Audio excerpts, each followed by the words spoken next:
यिनीहरू कहाँ चाहिँ तपाईँको आतंकित भए जस्तो एसपीपी स्वीकार्न हुन्न भनेर यिनी सर्वसम्मतिमा पुग्यो कारण के हो भन्छ भने चीनले त्योभन्दा यिनको निर्णयभन्दा 2-4 दिन अगाडि मात्रै सायद 2 हप्ता अगाडि हो एउटा कानुन चाहिँ पारित गरेर सी जिनपिङले हस्ताक्षर गरेका छन्। त्यो कानुनले के भन्छ भने युद्ध नभएको बेलामा पनि हैन सामान्य अवस्थामा पनि विश्व सामान्य अवस्थामा रहेको बेलामा पनि यदि कुनै देशभित्र चीन विरोधी गतिविधिहरू हुन्छन् र चीनको हितमा आँच आउँछ भने त्यो ठाउँमा चीनले सिधै सैनिक अपरेसन गर्न सक्छ। जस्तो युक्रेन जो भयो नि ठ्याक्कै केस त्यही हो त्यस्तै खालको सैन्य अपरेसन जहाँ पनि चलाउन सक्ने भनेर जब कानुन पारित चीनले गर्यो त्यसपछि यिनको होस उड्यो। हिजो एमसीसी किन पारित गरे त भन्छ नि अमेरिकनहरूले के भन्छ भने तिमीहरूलाई यति खुवाएका छौँ, तिमीलाई हामीले पालेर यहाँसम्म ल्याएका छौँ, तिमीलाई प्रधानमन्त्री बनाइदिएका छौँ, हाम्रो काम नगर त तिमीहरू कहाँ पुग्छौ। अब त अस्तित्वमाथि चुनौती आयो, पारित गर्नु पर्यो। अब अहिले के भयो भन्छ भने चीनले त्यो कानुन बनाएपछि हैन एसपीसी ल्याइहेर त तिमीहरू कहाँ पुग्छौ, अमेरिकी सेना ल्याइहेर तिमीहरू कहाँ पुग्छौ। अब बाँच्नु पर्यो, फेरि पनि बाँच्नु पर्यो। त्यसकारणले गर्दाखेरि अब अहिले यिनले टोन फेरेको हो। प्रधानमन्त्री स्तरमा हस्ताक्षर गराएर हतियारसहित अमेरिकन सेना मुभ गर्ने जो प्रस्ताव आयो नि जस्तो चाहिँ फर्किने म्याद पनि छैन, जति पनि बस्न पाउने। अब त्यसपछि नेपालको मेचीदेखि महाकालीसम्म कुनै पनि भूभागमा हात हतियारसहित अमेरिकन सेनाहरू स्वतन्त्रतापूर्वक घुमफिर गर्न पाउने त्यो प्रस्ताव 10 बुँदे जो भन्छ नि त्यो प्रस्ताव सहितको चाहिँ तपाईँको एउटा ड्राफ्ट आयो हो। त्यसपछि चाहिँ तपाईँको यहाँको चाहिँ जो शक्ति सन्तुलन हो नि अब त्यसमाथि ठुलो चाहिँ तपाईँको उतार चढाव त्यसपछि सुरु भयो। एउटै सिक्काका दुई पाटा हुन्। किन भन्छ भने एसपीपी छोड्ने हो भने एमसीसीको अर्थ रहन्न। मलाई विश्वास छ यदि एसपीपी अमेरिकन सेनाहरू खुलेआम वैधानिक रूपमै नेपालमा मार्च गर्ने वातावरण बन्दैन भने एमसीसीमा अमेरिकाले एक सुका लगानी गर्दैन, हेरिराख्नुला, एक सुका लगानी गर्दैन। उसको सेना चाहिँ खुलेआम मार्च गर्ने ठाउँ बनेन र अरू देशलाई नेपालभित्र ब्लक गर्न सकेन भने हामीलाई चित्त बुझेन भन्छ, सम्झौताबाट हात झिक्छ जान्छ, उसले पैसा खर्च गर्दैन। अहिलेसम्म त पैसा त सबै नेपालले हालेछ, त्यो त उसलाई चित्त बुझ्यो भने अन्त्यमा उसले भुक्तानी दिने मात्रै हो। सिधै पहिरो निशाना बेलायत हुन्छ र बेलायत क्षणभरमा चाहिँ खरानीमा परिणत हुन्छ, त्यसको अस्तित्व पनि रहन्न। अस्ति 3 दिन मात्रै भयो हैन रुसबाट धम्की आएको छ। जर्जिया अथवा चाहिँ तपाईँको पोल्यान्ड लाटभिया केही पनि हुँदैन, सम्पूर्ण शक्ति प्रयोग हुन्छ सबै तर्फबाट। अब हैन तपाईँको अमेरिकाबाट होला, तपाईँको त्यसको काउन्टर चीनबाट पनि हुन्छ।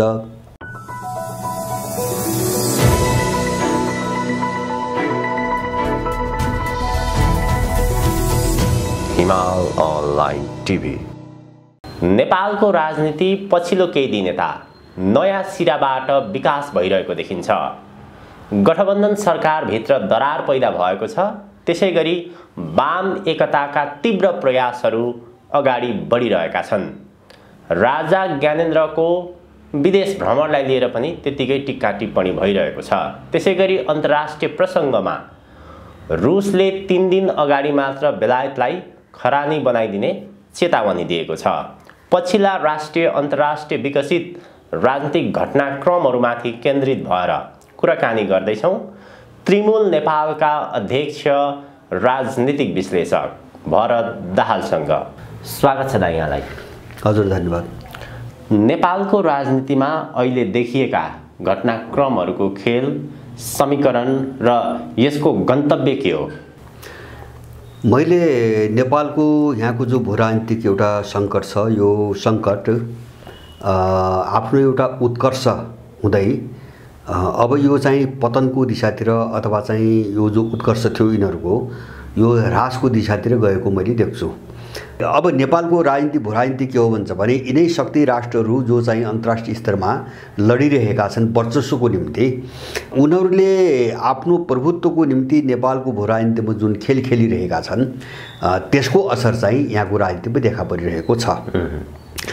र दुईटा कोणबाट, एउटा कोणबाट के हो भन्छ भने जस्तो भएका जो शक्तिहरू छन्, जस्तो अहिले चाहिँ तपाईँको 2-3 वर्ष मानौँ यो सिस्टम गयो भने, यो चाहिँ 2-3 वर्ष चाहिँ चलेछ भने आखिर खेल्ने र समीकरण बदल्ने त यिनीहरूभित्रैबाट हो।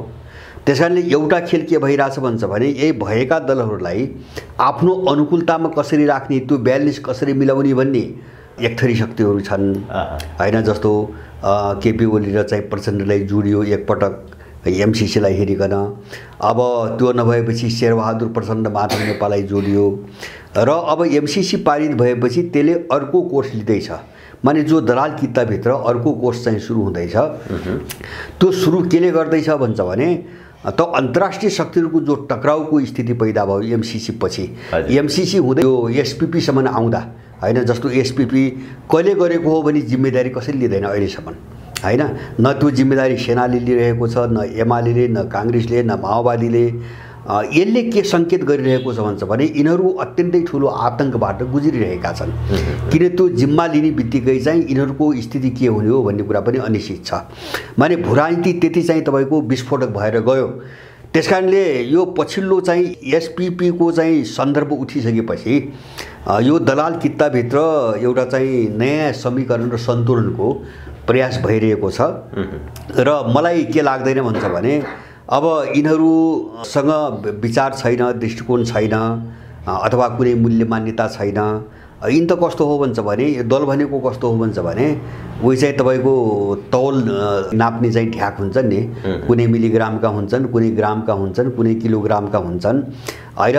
तिनलाई एक ठाउँमा राख्ने, अब आफ्नो तराजु चाहिँ तपाईँको बलियो बनाउने होइन। अब खेल त्यति मात्रै हो। त्यो अनुसार पछिल्लो पटक चाहिँ वामपन्थी, कथित वामपन्थीहरूका बिचमा एउटा एकताको पहल प्रयासहरू भइरहेका छन् हैन। सबै कोणबाट त्यो धेरै बाहिर आएको छैन, तर प्रयासहरू भइरहेका छन्। मैले त्यो अस्वाभाविक र असम्भव केही पनि मान्दैन। त्यो यसकारणले मान्दैन कि यिनी वामपन्थी भएको कारणले मैले उनी कुनै विचारमा निष्ठावान मूल्यमा चलेको भएर मैले चाहिँ असम्भव नमानेको होइन। मेरो बुझाइ के हुन्छ भने यिनी केही पनि होइनन्। यिनी चाहिँ त्यही तौल नपुगेको बेला हैन जोडजाड पारेर तौल पुर्याउने चाहिँ तपाईँको ढकहरू हुन् हैन, डल्लाहरू हुन्, तौलका डल्लाहरू हुन्। त्यसकारणले गर्दाखेरि जस्तो विशेष गरिकन एसपीपीसम्म आउँदाखेरि जब अमेरिकन सेना नाङ्गो रूपमा नेपालमा मार्च गर्ने प्रस्ताव समेत लिएर आयो नि, अब त्यसको चाहिँ झट्का लाग्नु स्वाभाविक थियो। अब मलाई लाग्छ जस्तो काङ्ग्रेसी वृत्तको वरिपरि एउटा र वामपन्थी भनिनेहरूको अर्को एउटा कित्ता, दुईटा कित्तालाई चाहिँ अगाडि बढाएर आफ्नो पक्षमा सन्तुलन राख्ने कोसिस यहाँ भइरहेको छ। हजुर हजुर। र एसपीपीसम्म तपाईँको आउँदाखेरि अब यो छरपष्ट भयो। उनीहरू अमेरिकन सेना ल्याउने हदसम्म चाहिँ उनीहरू पुगे। र यो बिचमा के कुरो खुल्यो भन्छ भने यो पहल सबभन्दा पहिले सेनाले गरेको हो भन्ने कुरो पनि खुल्यो हैन। जस्तो राजेन्द्र छेत्रीले पत्राचार गरेको कुरो त खुल्यो।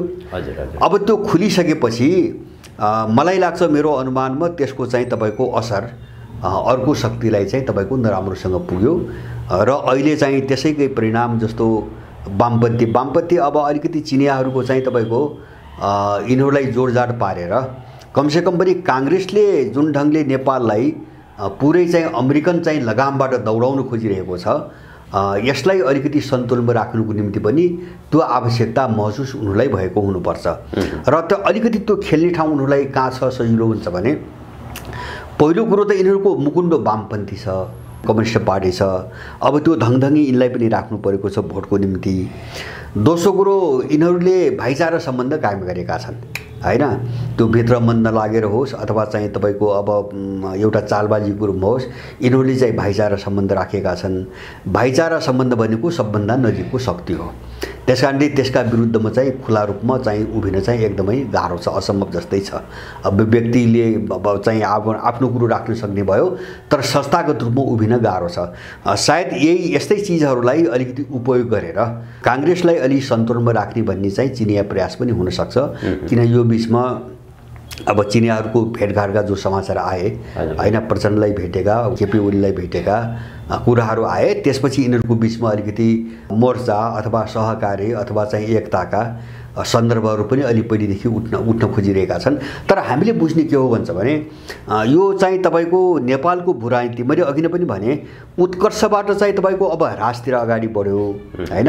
किन भन्छ भने उनीहरूलाई जो साम्राज्यवादी शक्तिहरू, इन्डो पश्चिमा शक्तिहरूले जो भूराजनीति चाहिँ तपाईँको गिजोले अब उनीहरूको त्यो बाटोमा पनि एउटा गत्यावरोध आयो। जस्तो एमसीसी पनि 4 वर्ष लट्क्यो। विभिन्न खालका धाक धम्की जबरजस्ती शेरबहादुरलाई सर्वोच्च अदालतबाट प्रधानमन्त्री बनाएर उनले अनुमोदन गर्नु पर्यो र एसपीपी पनि तुहियो हैन। जस्तो अहिलेलाई अहिलेलाई भित्र गर्लान् कोसिस, त्यो आफ्नो ठाउँमा छ, अथवा चाहिँ अमेरिकनहरू भित्र गतिविधि गरिरहेका छन्, त्यो आफ्नो ठाउँमा छ।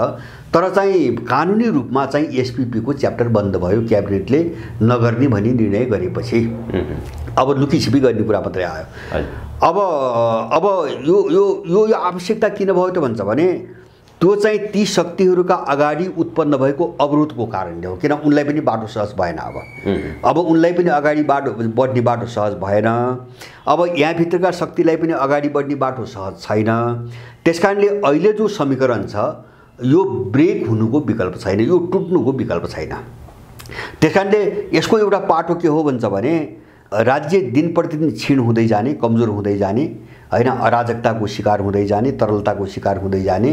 अब त्यस्तै गरेर दलहरूमा एउटा विखण्डन र विभाजनको चाहिँ प्रवृत्ति बढ्दै जाने र विखण्डन र विभाजन सहित चाहिँ त्यहाँभित्र नयाँ समीकरणहरू बन्दै जाने तात्कालिक राजनीतिलाई लिएर एउटा यो प्रवृत्ति, यसले चाहिँ व्यवस्था एकदम जीर्ण भइसकेको छ। अथवा चाहिँ यिनीहरूभित्रै पनि अब चाहिँ एउटा ठोस अवस्था छैन, यिनीहरूभित्रै पनि चरम प्रकारको तरलता चाहिँ बढिरहेको छ भन्ने कुरा देखाउँछ।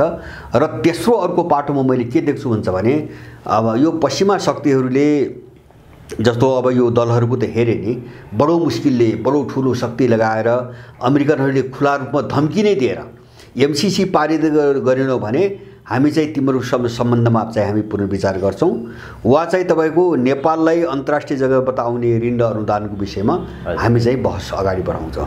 यहाँसम्म उत्रिएर उनीहरूले एमसीसी अनुमोदन गराएका छन् भनेपछि उनीहरू पनि कठिन अवस्थामा छन्, हैन, जनमतमा त छँदै छैनन्, हैन। अब जो चाहिँ अन्तर्राष्ट्रिय शक्ति सन्तुलनको एउटा टक्राउ हो नि, त्यो कारणले पनि उनी कठिन अवस्थामा छन्। त्यसकारणले अब यो दलहरूबाट चाहिँ काम धेरै अगाडि बढ्दैन भन्ने कुरामा उनी पनि प्रश्न छन्। जतिसम्म प्रयोग गर्न सकिने हो गर्ने हो, नगर्ना दिन चाहिँ यिनलाई छोडेर लात हानेर चाहिँ उनले अर्को विकल्प खोज्छन्।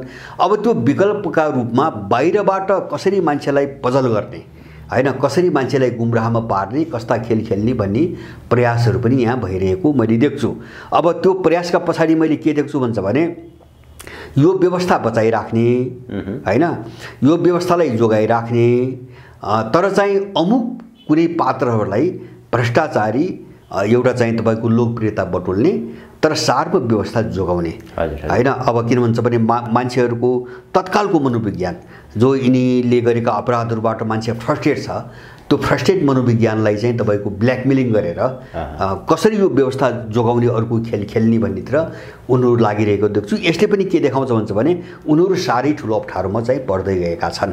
त्यसकारणले यो उनीहरूको जो सङ्कट बढिरहेछ, अब यो एउटा अन्त्य हुने बिन्दु हुने कस्तो भन्छ भने चरम अराजकता, स्वेच्छाचारिता, हत्या, हिंसा अथवा चाहिँ अझै भद्रगोलको अवस्था हो। किन भन्छ भने सम्पूर्ण शक्ति प्रयोग हुन्छ सबैतर्फबाट। अब हैन, तपाईँको अमेरिकाबाट होला, तपाईँको त्यसको काउन्टर चीनबाट पनि हुन्छ, भोलि आफ्नो पोजिसनमा चाहिँ तपाईँको चाहिँ रसियनहरू आउलान्, अथवा चाहिँ इन्डियनहरू आउलान्, अरू शक्तिहरू आउलान्, सबै घनीभूत रूपमा चाहिँ तपाईँको केन्द्रित भए, हैन।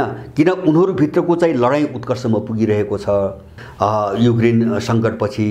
अब त्यही अनुसार चाहिँ यहाँ चाहिँ विभिन्न खेलहरू भइरहेछन् र यो एउटा चाहिँ यसको एउटा पाटो चाहिँ अब केही समयपछि अझ ठुलो अराजकता, अझ ठुलो भ्रम सृजना गर्ने प्रयासहरूका खेल तीव्र हुन्छन्।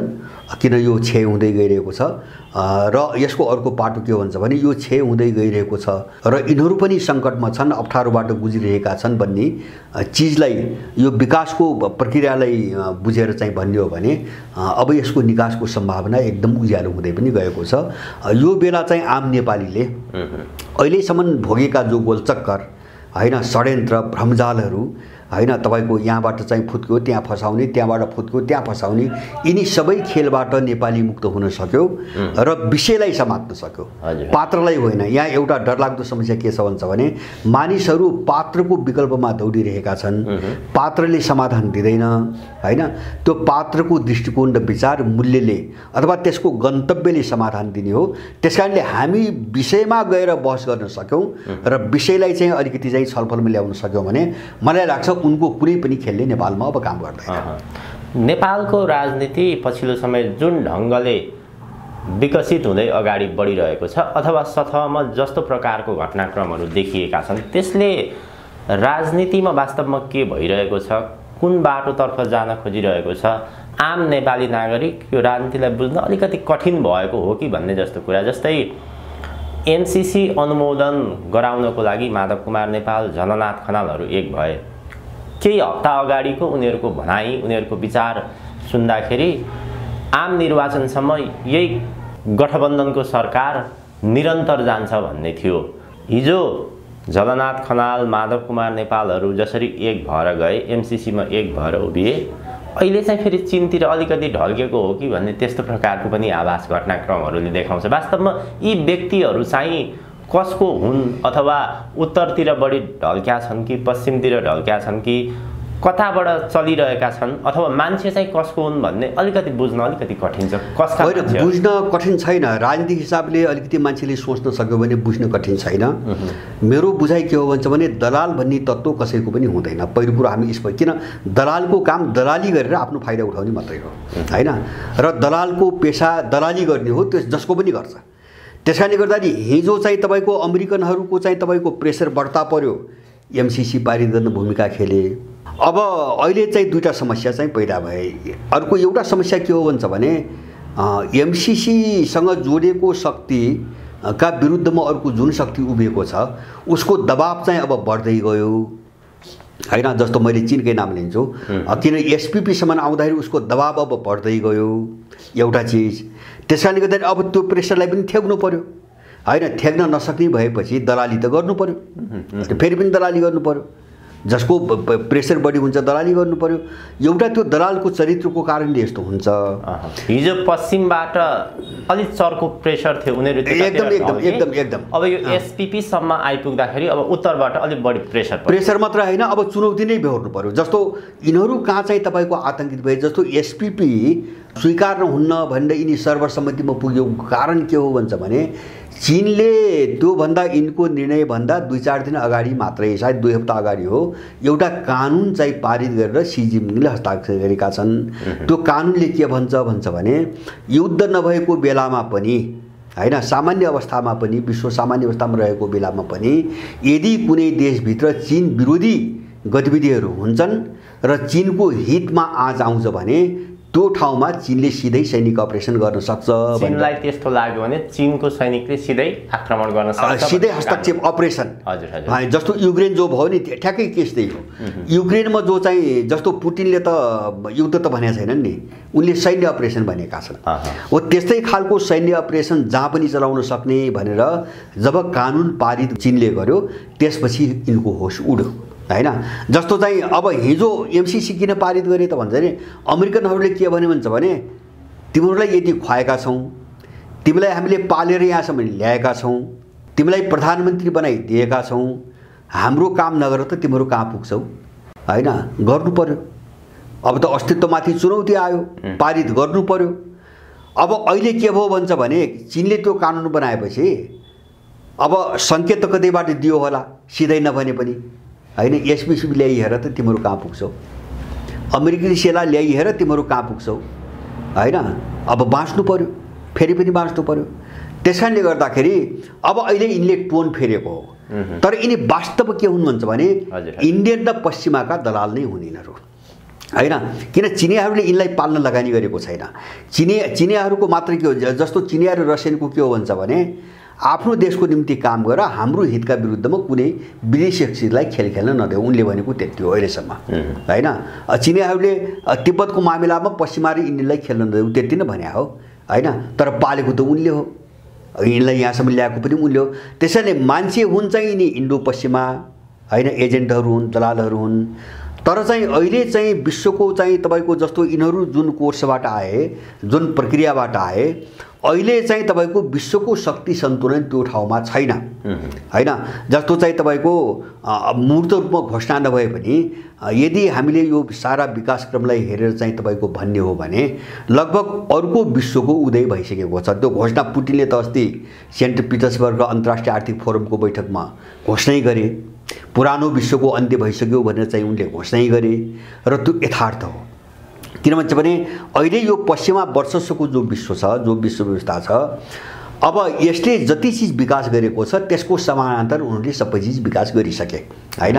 जस्तो बैंक बनाए, new development bank, BRICS bank भन्छ, AIIB भन्छ, त्यो ओल्ड बैंक र चाहिँ ADB को काउन्टरमा चाहिँ उनले बनाए हैन। विश्वका 150 भन्दा बढी त्यहाँ जोडेका छन्। अब नेटोको विकल्पमा चाहिँ साङ्घाई कोअपरेसन अर्गनाइजेसन बनेको छ, 2001 मै बनेको हो। ब्रिक्स समूह छ। अनि चाहिँ उनको आफ्नो चाहिँ फाइनेन्सियल सिस्टम जो मनी ट्रान्सफर, पैसा ट्रान्सफर गर्ने सिस्टम थियो स्विफ्ट जस्तो हैन, उनका समानान्तर आफ्ना बने। अब अहिले आएर चाहिँ व्यापार र बिजनेस पनि चाहिँ एउटा क्षेत्र वा सेक्टर वाइज विभाजित हुँदै गए हैन। जस्तो रुसमाथिको प्रतिबन्ध त चाहिँ नेटो सम्बद्ध देश जापान, ताइवान र दक्षिण कोरिया बाहेक चाहिँ कसैले पनि मानेन। भनेपछि विश्व विभाजित भइसकेको छ हो। अब यो त यहाँ हेरिरहेको छ नि, यहाँको मान्छेले, यहाँको सेनाले पनि हेरेको छ, जसले अमेरिकन सेना ल्याउन खोजिरहेको थियो नि, यहाँको त्यो दलले पनि हेरेको छ, जसले MCC हुँदै SPP सम्म चाहिँ हात हाले, अथवा यहाँको चाहिँ तपाईँको अर्को ब्युरोक्रेटले पनि देखेको छ। त्यसकारणले गर्दाखेरि यहाँ अब अहिलेको दुनियाँमा पुरानो अथवा पश्चिमा विश्व, उनको वर्चस्वको विश्व मात्रै छैन, त्यसको काउन्टरमा अर्को विश्वको पनि उदय भएको छ र त्यो शक्ति चान्चुने छैन। यो त महसुस भयो। महसुस मात्रै भएन, मैले पहिले तपाईसँग भने चीनले त्यो कानुन पारित गरिसकेपछि अब एक्सनको निम्ति बाटो पनि उनीहरूले खोले। रुसले त खोल्नै सक्यो पहिले, अब चीनीहरूले पनि बाटो खोलिसकेपछि जो जोखिम आयो, यो जोखिमलाई कसरी ब्यालेन्स गर्ने र बाँच्ने भन्ने खेल मात्रै हो यिनीहरूको हैन। अब सार त भन्छ भने मैले इन्डो पश्चिमा दलालहरू हुन् र चीनका विरुद्धमै चाहिँ यिनले भित्र चाहिँ तपाईँको लुकी छिपी काम गरेका हुन् हैन।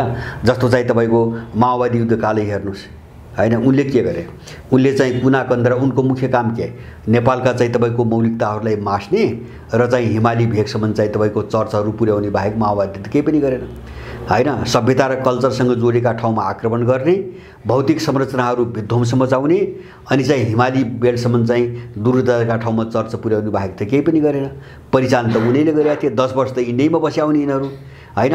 अब माधव नेपालहरू को हुन्, कसैलाई चाहिँ तपाईँको छिपेको होइन, ओलीहरू के हुन्, कसैलाई छिपे, काङ्ग्रेसको के कुराहरू हुन्छ, काङ्ग्रेस जे हो यिनी पनि त्यही हुन्। सारमा हामीले बुझ्नु कुरा, सारमा एउटै हो कुरा, तर पोस्चर फरक भएको हुनाले त्यो पोस्चरलाई फरक फरक अन्तर्राष्ट्रिय शक्तिहरूले आफ्नो ढङ्गले उपयोग गर्न खोजेको मात्रै हो अहिले। त्यसकारणले होला अहिले उथलपुथल निश्चित हो। मैले पहिले पनि सायद तपाईँसँग पनि भनेको थिएँ, स्थानीय चुनावपछि यो गठबन्धन रहँदैन हैन। स्थानीय चुनावपछि यो गठबन्धन रहँदैन। अब अमेरिकनहरूले शेरबहादुरलाई प्रयोग गरेर आफ्नो ढङ्गले दौडाउनु खोज्छ हैन। त्यो भोलि चाहिँ हुनसक्छ एउटा सङ्कटकालको हतियार प्रयोग गर्ला हैन, अथवा चाहिँ तपाईँको कुनै चाहिँ दुर्घटना गराएर चाहिँ धमिलोमा खेल्न कोसिस गर्ला हैन। त्यस्तै एउटा प्रयास त SPP भनेर पर्दाफास भइ नै सक्यो, त्यो पनि एउटा खेल हो शेरबहादुरलाई। र अब त्यो चिजले चाहिँ गठबन्धनमा चाहिँ तपाईँको विखण्डन ल्याउँछ र चाहिँ अर्को ढङ्गले चाहिँ समीकरण बदलिन्छ। मैले भनेको थिएँ त्यही दिशातिर गएको छ र हुन्छ त्यही, मेरो अनुमानमा हुन्छ त्यही। SPP स्टेट पार्टनरसिप प्रोग्रामसम्म आइपुग्दाखेरि जसरी यो विवाद र चर्चा भयो, सैनिकले पनि पत्रकार सम्मेलन गरेर हामी यसमा सहभागी छैनौँ, हाम्रो सहभागिता हुने छैन भनेर भन्यो, र सरकारले पनि SPP प्रोग्राममा हाम्रो सहभागिता हुँदैन भनेर निर्णय गरे तापनि अमेरिकन दूतावासले SPP 2019मा नै स्वीकृत भइसकेको छ। त्यो नेपालले नै दुई पटक आग्रह गरेर पत्रचार पठाएर यो कार्यक्रममा सहभागी हुन पाऊँ भनेर दुई पटक निवेदन गर्यो र 2019मा हामीले यसलाई स्वीकृत गरिसकेका छौँ। एउटा यो पाटो र अब हामीले नेपालमा जुनसुकै कार्यक्रम गर्दा पनि अथवा हामीले चाहेको कार्यक्रम गर्नको लागि नेपालसँग SPP मात्र होइन, SPP जस्तो कुनै पनि सम्झौता आवश्यक छैन भन्ने खालको प्रतिक्रिया पनि दिएको छ। सरकारले हामी सहभागी हुँदैनौँ भनेर भनेको छ, अमेरिकन दूतावासले त्यसो भनेको छ भनेपछि अमेरिकनहरू रोकिन्छन् त। जुन अमेरिकन सेना आउने, चीनका विरुद्ध गतिविधि गर्ने भन्ने उनीहरूको जे रणनीति अहिले सतहमा देखिएको छ, यो रणनीतिबाट उनीहरू पछि हट्छन् कि अथवा SPPमा हामी छैनौँ भन्ने हिसाबले सरकारको त्यो निर्णयले यी कुराहरूलाई रोक्न सक्ने आगामी दिनमा त्यस्तो सम्भाव्यता रहन्छ कि रहन्न? होइन, अमेरिकनहरू आफ्नो क्रियाकलाप चाहिँ गर्न रोकिँदैनन्, यो भ्रम पाल्नु हुँदैन। जस्तो MCCकै हकमा पनि के हो भन्छ भने उनले संसदबाट पारित गराएर त्यसलाई स्वायत्त बनाउने र नेपालको कन्ट्रोलबाट बाहिर लैजानुको निम्ति मात्रै संसदमा कुरा उठेको हो। उनीहरूले त्यो बेला पनि के भनेको थिए भन्दाखेरि MCC सम्झौता त सरकारी स्तरमा सम्झौता भएर काम त धेरै अगाडि बढिसकेको छ। जस्तो जग्गा अधिग्रहण गर्नेदेखि लिएर काम त धेरै वर्ष नेपाली बजेट छुट्याउने काम त चलिरहेको थियो। अहिले ठ्याक्कै त्यही केस आयो। सुन्नुहोस् है, अब एसपीपी के भन्छ, अब अमेरिकाले चाहिँ स्वीकृत गरेर आफ्नो चाहिँ इन्डो पेसिफिक दस्तावेजमा नेपालको नाम राखिसक्यो। अब यिनले हामीले कसरी पनि गरे होइन भन्दैछ नि, गरेको होइन भन्छ र अहिले आएर सहभागी हुँदैनौ भनेर भनिरहेको छ। सहभागी हुँदैनौ भनिरहेछ। र अब यहाँ के पनि बहस आइरहेछ भन्छ भने अमेरिकालाई क्याबिनेटले गरेको निर्णय, जो सहभागी हुँदैनौ भन्ने गरेको निर्णय छ, त्यो अमेरिकालाई पत्राचार गर्ने कि नगर्ने भन्ने कुरामा यहाँ विवाद आइसकेको छ। एक थरी दलालहरूले पत्र पठाउनु हुँदैन, हामीले निर्णय गरे पुगेको पत्र पठाउनु हुँदैन भनिरहेका छन्। त्यो के हो भन्छ भने त्यो गरेको चिजलाई यथावत राख्ने कोसिस हो त्यो, होइन। सम्झौता त भइसकेको छ, अमेरिकाले राखिसक्यो। अब त्यो रद्द भएको जानकारी नगर्ने हो भने त त्यो रद्द त भएन। त्यसकारणले त्यसलाई यथावत राख्नुको निम्ति पत्र नपठाउने भन्ने चाहिँ यहाँ बहस भइरहेको छ एउटा। अर्को चाहिँ डरलाग्दो स्थिति के हो भन्छ भने जस्तो यिनीहरू कति तल्लो स्तरका, कति गए गुज्रेका, कति सडे गरेका, होइन, विदेशी कुत्ता हुन् भन्ने कुरो कहाँ देखिन्छ भन्छ भने जिम्मा कसैले लिँदैन। योभन्दा चाहिँ विचित्रको कुरो तपाईँले संसारमा कहीँ पनि देख्नुहुन्न। कुनै दलले जिम्मा लिँदैन अथवा सेनाले पनि जिम्मा लिँदैन। त मलाई मेरो अनुमानमा के लाग्छ भन्छ भने अब मतियार त नि सबै भएका हुन्, सबैलाई थाहा छ। तर दल, कुनै दलको पहलमा वा चाहिँ त्यसको चाहिँ तपाईँको अग्रसरतामा कुनै सम्झौता भएको भन्ने एउटा दलले अर्को दलमाथि आरोप लगाइसक्थ्यो।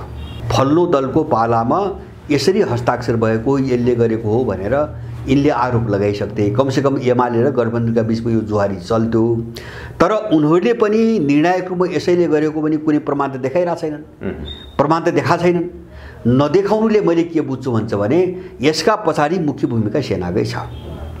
सेनाको भूमिका भएको कारणले यिनीहरू बोल्न नसकेको हो। इनिसिएसन सेनाले गर्यो, सबै प्रक्रिया अगाडि बढायो, होइन। त्यसपछि चाहिँ यिनले चाहिँ ओके गर्दै, सहायक भूमिकामा यिनले ओके गर्दै गए।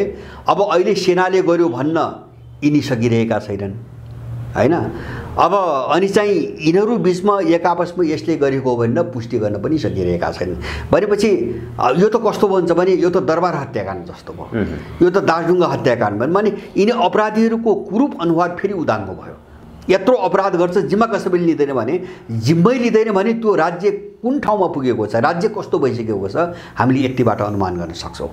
अब यो षड्यन्त्र कहाँ हो, एसपीपी के हो भन्छ भने हामीले, मैले त पहिले भनेको थिएँ जस्तो एमसीसीकै बहसको बेला 2-3 वर्ष अगाडि मैले भने यो यिनीहरूको चाहिँ तपाईँको सैन्य प्रोजेक्ट हो, यो मिसाइल परियोजना हो, मिसाइल प्रोजेक्ट हो, चीनका विरुद्धको मैले प्रश्न भनेको थिएँ।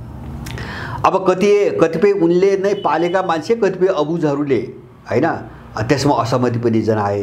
तर एमसीसी तपाईँ घटनाक्रम हेर्नुहोस् सरसर्ती, एमसीसी र एसपीपी जति वर्ष जुन सालमा अगाडि बढे नि सबै एउटै साल छ, सबै एउटै। सँगसँगै एमसीसीले खुट्टा टेक्यो, त्योसँग जोडेर ठ्याक्कै एसपीसी आएको छ। जस्तो 2015मा चाहिँ तपाईँको एसपीपीका लागि पहिलो निवेदन हाले राजेन्द्र छेत्रीले भन्ने कुरा आयो।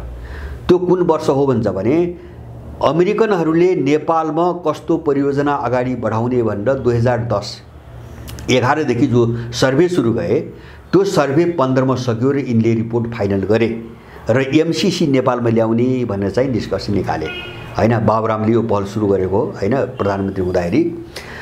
अब अनि चाहिँ नेपालमा एमसीसी परियोजना लैजाने भनी यिनको टुङ्गो लागिसकेपछि यिनले एसपीपीमा निवेदन हाल्न लगाए। एउटा घटना। दोस्रो अमेरिकाले के भन्छ भने 2017मा अर्को निवेदन आयो भन्छ। 2017 भने के हुन्छ भने एमसीसी सम्झौता भएको वर्ष, एमसीसी सम्झौता गराए अनि एसपीपीमा फेरि अर्को निवेदन हाल्न लगाए, होइन। अनि तेस्रो वर्ष अमेरिकनहरूले स्वीकृत गरेको वर्ष 2019मा पनि निवेदन हाल्यो नेपालले भन्छ, होइन। त्यो कुन साल हो भन्छ भने त्यो एमसीसी सम्झौतामा जो अमूर्त यिनले व्याख्या नगरिकन राखेका कुराहरू थिए त्यसको बृहत रूपमा व्याख्या गरेर पूरक सम्झौता गरिएको वर्ष हो, जो युवराज खतिवड़ाले गरेको छ। त्यसमा के सम्बन्ध भन्छ भने नेपालको सुरक्षा प्रणाली निकायहरू र सिडिओ कार्यालय नामै यिनी सबैलाई कोअर्डिनेसन गरेर सूचना आदान प्रदानदेखि लिएर सबै सहकार्य गर्नुको निम्ति एमसिए नेपालले चाहिँ काम गर्न सक्छ भनेर नेपालको आर्मीदेखि पुलिस सबैलाई एमसिए नेपाल भन्ने जो खड्गबहादुरको नेतृत्वमा बनाएको छ नि, अब त्यो यिनी पनि रबर स्ट्याम्प हुन् होइन, यसका पछाडि त अमेरिकनले काम गर्छ, त उनको निर्णयमा यहाँ सबैलाई काम गर्न बाध्य हुने एउटा सम्झौतापूर्वक सम्झौता 19 मा भएको छ र त्यसले त्यति मात्रै भनेको छैन, त्यसले के पनि भनेको छ भन्छ भने एमसिए नेपालले जे निर्णय गर्छ त्यो सबै नेपाल सरकारले कानुन गर्नुपर्छ, गर्नेछ, त्यो सम्झौता हो। अब सरकार, सेना, सुरक्षा संयन्त्र सबैलाई त्यो पूरक सम्झौतामा बाँधेपछि अनि त्यसपछि उसले चाहिँ एसपीपीको निम्ति उसले स्वीकृत गरेको भनेर अहिले बाहिर भन्यो। र अर्को चाहिँ तपाईँको चौथो घटना एसपीपीको बवन्डर 2022 मा आयो। कुन बेला आयो भन्छ भने जब एमसीसी संसदबाट अनुमोदन भयो, यति भएपछि परिपक्व भयो। अब होइन, एमसीसी त अमेरिकन त स्वायत्त भयो। अब कानुनी रूपमा, संवैधानिक रूपमा अमेरिकनहरू त नेपालमा जे पनि गर्न स्वायत्त भए। अब त्यो सम्झौतामा अमेरिकन कानुन लागू हुने पनि भनिसकेको छ भनेपछि अब चाहिँ सेना मार्च गर्नु पर्यो। अब चाहिँ सबै धरातल परिपक्व भयो, कानुनी जग परिपक्व भयो, अब सेना मार्च गर्नु पर्यो। त्यसको निम्ति उनीहरूले चाहिँ एसपीपीको नाममा एउटा चाहिँ राजनीतिक तहमा, त्यो पनि प्रधानमन्त्री स्तरमा, किन भन्छ भने भित्र त अरू स्तरमा डिल भएको छ, यहाँ प्रधानमन्त्री स्तरमा हस्ताक्षर गराएर अब हतियारसहित अमेरिकन सेना मुभ गर्ने जो प्रस्ताव आयो नि, जस्तो चाहिँ फर्किने म्याद पनि छैन, जति पनि बस्न पाउने। अब त्यसपछि नेपालको मेचीदेखि महाकालीसम्म कुनै पनि भूभागमा हात हतियारसहित अमेरिकन सेनाहरू स्वतन्त्रतापूर्वक घुमफिर गर्न पाउने त्यो प्रस्ताव 10 बुँदे जो भन्छन् नि, त्यो प्रस्ताव सहितको चाहिँ तपाईँको एउटा ड्राफ्ट आयो हो। त्यसपछि चाहिँ तपाईँको अब यहाँको चाहिँ जो शक्ति सन्तुलन हो नि, अब त्यसमाथि ठुलो चाहिँ तपाईँको उतार चढाव त्यसपछि सुरु भयो। अब यो सबै चिजले के देखाउँछ भन्छ भने एमसीसी र एसपीपी त एउटै हो, एउटै सिक्काका दुई पाटा हुन्। किन भन्छ भने एसपीपी छोड्ने हो भने एमसीसीको अर्थ रहन्न। मलाई विश्वास छ यदि एसपीपी अमेरिकन सेनाहरू खुलेआम वैधानिक रूपमै नेपालमा मार्च गर्ने वातावरण बन्दैन भने एमसीसीमा अमेरिकाले एक सुका लगानी गर्दैन, हेरिराख्नुला, एक सुका लगानी गर्दैन। किन अहिलेसम्म त पैसा त सबै नेपालले हालेको छ। त्यो त उसलाई चित्त बुझ्यो भने अन्त्यमा उसले भुक्तानी दिने मात्रै हो। उसले सम्झौतामा त्यही भनेको छ। अब 5 वर्षसम्म जति खर्च हुन्छ नेपालकै खर्च हुन्छ। अब ऊ खेल्ने ठाउँ बनेन, यहाँ उसको सेना चाहिँ खुलेआम मार्च गर्ने ठाउँ बनेन र अरू देशलाई नेपालभित्र ब्लक गर्न सकेन भने हामीलाई चित्त बुझेन भन्छ, सम्झौताबाट हात झिक्छ जान्छ, उसले पैसा खर्च गर्दैन होइन। त्यहाँ चाहिँ मान्छेलाई नबुझ्ने लाग्यो होला, अमेरिकनले पैसा दिइरहेछ भन्ने होला। सम्झौता के हो भन्छ भने नेपालले अहिले पनि बजेटमा छुट्याएको छ, एमसीसीको निम्ति छुट्याएको छ होइन, पोहोर पनि छुट्याएको थियो। अब 5 वर्ष छुट्याउँदै जान्छ अनि सम्पूर्ण परियोजना सकियो भने र उसलाई चित्त बुझ्यो भने उसले ओके भनेर भुक्तानी दिने हो होइन। यहाँ सरकारले बेहोरेको खर्च उसले फिर्ता दिने हो, होइन भने चाहिँ हामीलाई चित्त बुझेन भन्छ, जान्छ, हुने त्यही हो। यहाँभित्र उसले सेना ल्याउनु पाएन भने एमसीसी जो अनुदान हो नि, यसको भुक्तानी अमेरिकाले गर्दैन, त्यो कुरो भोलि देखिनेवाला छ। त्यसकारणले गर्दाखेरि अब यो चक्रव्यूहमा अहिले देश फसेको छ। हामीले एमसीसी र एसपीपीलाई हामीले फरक आँखाले हेर्नुहुन्न र यसलाई सपोर्ट गर्ने। अर्को एउटा म यसमा जोड दिउँ, जस्तो यिनीहरूले अर्को एउटा गृह कार्य के गरिसकेका छन् भन्छ भने जस्तो अमेरिकन सेना आउनुभयो, उसलाई तालिम दिनु पर्ला होइन, उसलाई लजिस्टिकहरू आपूर्ति गर्नु पर्ला होइन, सामानहरू चाहिँ पुर्याउनु पर्ला, तालिम दिनु पर्ला। त्यसको निम्ति दुईटा काम यहाँ भयो। एउटा चाहिँ सोफामा सम्झौता गराउने प्रयास भइरहेछ। सोफा भने विशेष गरिकन तालिम र लजिस्टिकका सामानहरू सम्बन्धित छ सोफा। र दोस्रो एउटा काम यिनले गरिसकेका छन्। एमसिए नेपाल भन्ने यो सिआइए बोर्डले तपाईँको टेन्डर खोलेको नाटक गरेर होइन, केही महिना अगाडि टेन्डर खोलेको नाटक गरेर आफ्नो सुरक्षाको निम्ति कार्डनो नाम गरेको एउटा अमेरिकन प्राइभेट कम्पनीलाई नेपालभित्रै ल्याइसकेको छ। त्यसको वेबसाइट हेर्नुहोस्, त्यसले 2 क्षेत्रमा काम गर्दो रहेछ। एउटा चाहिँ हवाईबाट कसरी आक्रमण गर्ने, आकाशबाट होइन, त्यो तालिमदेखि लिएर हतियारहरू आपूर्ति सबै काम गर्ने। अर्को स्थलबाट अथवा जमिनबाट होइन, जमिनबाट हुने युद्ध अथवा आक्रमणको तपाईँको तालिमदेखि लिएर त्यस खालका हतियारहरू उपलब्ध गराउने, यो दुईटा काम गर्ने कम्पनी रहेछ कार्डनो भन्ने। त्यो कार्डनो कम्पनीलाई ट्रेनिङ दिएर चाहिँ टेन्डर खोलिने ल्याइसकेका छन्। त्यो के को निम्ति ल्याइएको हुन्छ भने त्यो एसपीपीबाट जो अमेरिकन सेना आउनु खोज्यो नि, बस उनलाई सहयोग गर्नुको निम्ति त्यो कम्पनी यहाँ राखिएको छ पहिले नै। अब सम्झौताबाटै ल्याइसकेको टेन्डरबाट। किन अब भोलि त्यो अमेरिकनहरूलाई तालिम त उसैले दिने भयो त्यो। अब त्यो प्राइभेट सेक्टर भने पनि त्यो त अमेरिकनहरूकै सेनाले चलाउने हो त्यो। अनि अमेरिकनहरूलाई तालिम दिने, हतियार ल्याउने, लजिस्टिक सामान ल्याउने, सबै काम कार्डनोले गर्ने होइन, सोफामा पनि तपाईँको फसाउने, अनि नेपालमा अमेरिकन सेना मार्च गराउने, यो सबै रणनीतिबाट उनीहरू आएका हुन्। तर यो सबै चिज अब पर्दाफास हुँदैछ। त्यस कारणले अब यो ढङ्गले आइसकेपछि त चीनले चाहिँ यिनीहरूलाई बाँकी किन राख्ने, उनको कोणबाट हेर्दा हाम्रो भूगोल, हाम्रो देशमा चीनले के गरिरहेछ र चाहिँ अब अमेरिकन मिसनको निम्ति, युरोपियन इन्डियन मिसनको निम्ति, स्वतन्त्र तिब्बतको निम्ति चाहिँ तपाईँको हाम्रो भूराजनीति त हामीले प्रयोग गर्न दिने। त्यसैले गर्दाखेरि भोलि उनले त्यसको जवाब चाहिँ तपाईँको दिए भने यहाँ बोल्ने ठाउँ पनि रहन कसैलाई पनि, त्यो वातावरण यिनीहरूले निम्त्याइरहेका छन्। भनेपछि अहिलेको यो टुट र फुटको गतिविधि अथवा गठबन्धन सरकारभित्र जुन प्रकारको दरार पैदा भएको छ अथवा पैदा गराइयो भन्ने जे परिस्थिति छ, यो चाहिँ आफू कसरी बस्न र बाँच्नको लागि त्यो प्रयत्नको निमित्त यो गठबन्धन सरकार अब टुट्ने हो कि भन्ने यो सङ्केत चाहिँ त्यसरी बुझ्न सकिन्छ। सङ्केत त्यस्तो, यिनको भाषा पनि दोहोरो छ। जस्तो मैले सुरुमा दलाल भने नि, दलालको कस्तो हुन्छ भने उसको पोजिसन क्लियर हुँदैन, उसको किता पनि क्लियर हुँदैन। जस्तो तपाईँले सुरुमै भन्नुभयो नि, यहाँ दुईवटा भाषा प्रयोग भइरहेछन्। एउटा चाहिँ यस्तै हो भने गठबन्धन जान्न भनेर चाहिँ एउटा शक्तिको चाकरी पनि यिनले गरिरहेका छन् होइन। अर्कोतिर जो उनलाई यहाँसम्म ल्यायो त्यो शक्तिलाई रिझाउने के भनिरहेछन् भने यो गठबन्धन टुट्दैन, यो गठबन्धन टुट्ने भनेको प्रतिगमन हुने हो, यो जसरी पनि जानुपर्छ, यसलाई हामी तोड्नै दिन्नौँ पनि भनिरहेका छन्। गठबन्धनबाट हामीले अपमानित भयौँ, अब हामी स्वीकार गर्दैनौँ पनि भन्न लगाइरहेछन् केही मान्छेलाई। अर्को दिन यो गठबन्धन टुट्दैन, हाम्रो त्यसमा सहमति हुँदैन पनि, यिनको दोगला भूमिका अहिले पनि हामी देख्छौँ।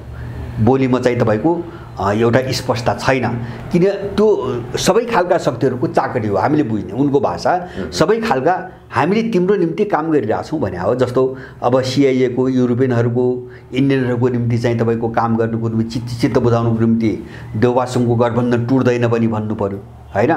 अर्कोतिर चाहिँ अहिले चाहिँ चिनियाहरू जो फायर भएको छन् नि अहिले यिनको गतिविधिबाट, अब उनलाई रिझाउनुको निम्ति पनि अब गठबन्धनको निन्दा गर्नु पर्यो र चाहिँ वामहरूको चाहिँ तपाईँको फेरि एकता वा मोर्चाको पहल भएको नाटक पनि गर्नु पर्यो। यो दुविधामा छन्, तर उनी के गर्छन् त्यो अनिश्चित छ। मैले पहिले पनि भने त्यो अनिश्चित छ। अब जो वाम एकता र मोर्चाको छलफल गरिरहेका छन् यो नै हुन्छ भन्ने ग्यारेन्टी छैन। किन ग्यारेन्टी छैन भन्छ भने एकछिन मानुस काल्पनिक कुरा, नेपालको भूराजनीतिमा चाहिँ अमेरिका बलशाली भयो, एकछिन मानु कल्पना गरौँ, बलशाली भयो होइन, चिनियाहरूको केही नलाग्ने स्थिति देख्यो होइन। अब त्यसमा युरोपियन थप्पे, इन्डियन आदि इत्यादि होइन। त्यो भयो भने यिनीहरू नाङ्गो रूपमा फेरि चाहिँ तपाईँको जो चाहिँ एमसिसीदेखि एसपिपीसम्म आयो नि, नाङ्गो रूपमा चीनका विरुद्धमा यिनले भूमिका खेल्न कति पनि चाहिँ तपाईँको चाहिँ हिचकिचाहट मान्दैन। त्यो शक्ति चाहिँ बलियो भएर देखा पर्यो भने अहिले ऊ चाहिँ कमजोर छ विश्वभरि। त्यस कारणले यिनको चाहिँ यिनले अलिकति कोल्टो फेर्न खोज्या हुन् होइन। जस्तो युक्रेनमा त देखेँ नि, युक्रेन शिकार भयो, सकेन त अमेरिकनले सकेन, युक्रेन पनि टुक्रियो होइन। अब त्यहाँबाट उनीहरू भाग्ने तारतम्यमा छन्। त्यति मात्र होइन, स्थिति कहाँ आइसक्यो भन्छ भने युरोप संसारको सबैभन्दा विकसित भन्ने ठाउँ चाहिँ कोइला युगमा चाहिँ तपाईँको फर्कियो होइन। अहिले रुससँगको चाहिँ टक्राउको कारणले कोइला युगमा फर्कियो होइन। जस्तो जर्मनी, नेदरल्यान्ड अथवा अस्ट्रिया लगायत युरोपियन देशहरूमा अब कोइलाबाट ऊर्जा निकाल्ने काम सुरु भयो, जबकि त्यो सबभन्दा खतरनाक र प्रदूषणको कोणबाट र खर्चको कोणबाट एकदमै अनुपयुक्त भन्दै यिनले संसारभरिका देशहरूलाई त्यो बन्द गर भन्दै हिँडेका मान्छेहरू कोइला युगमा फर्किए।